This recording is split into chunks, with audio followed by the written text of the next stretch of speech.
Audio shorthand dot com में आपका स्वागत है। 5 seconds.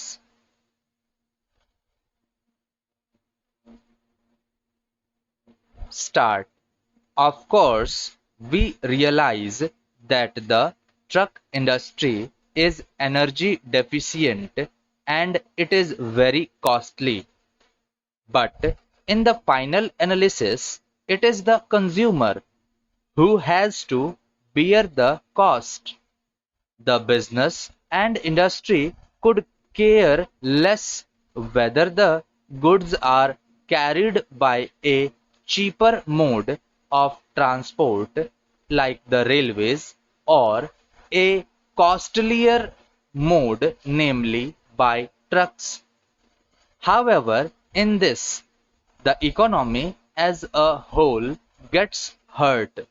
Particularly, the railways are likely to lose in terms of the freight traffic offered. I see a reference made in the Honorable Minister's statement in regard to the thrust in the next plan.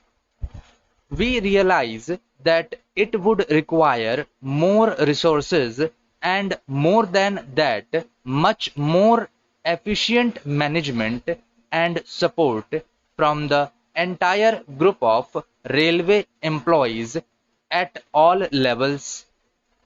It is important that railway employees should be enthusiasts and involved, and one does not get their involvement by simply exhorting them, wishing them to do a better job, but through suitable instruments of management. Certainly, railways require much more capable leadership at all levels. We have a very dynamic railway minister. I have respect for individual members of the senior railway staff. Some of them are my friends, and some of them I know at a personal level, but in a competitive world, you have not only to do a good job, but continue to do it all the more in an improved way. Now, there are three aspects in the railway development program. As a passenger, we are interested in the new railway lines.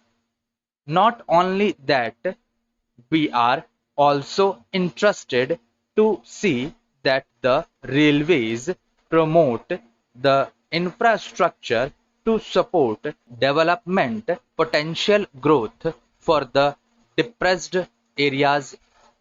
Laying of the new lines is very critical, but more than that, productivity of the current assets of the railways is also one of the critical determinants of the final efficiency of the railway system. Now, with regard to the new railway lines, I would like particularly to refer to the eastern region.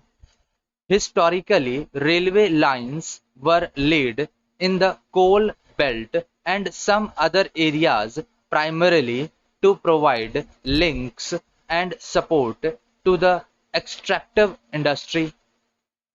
We wanted all minerals from the pit heads to be carried to the points where they were used, particularly for the new industrial centers. Coal, iron ore, iron and steel remain even today one of the dominant segments of freight carriage. So the density of railway lines in these two regions, particularly Bihar and West Bengal, has a historical origin. But if you look at the post-independent India, the per capita increase of railway track in that region has not been improved. Thank you.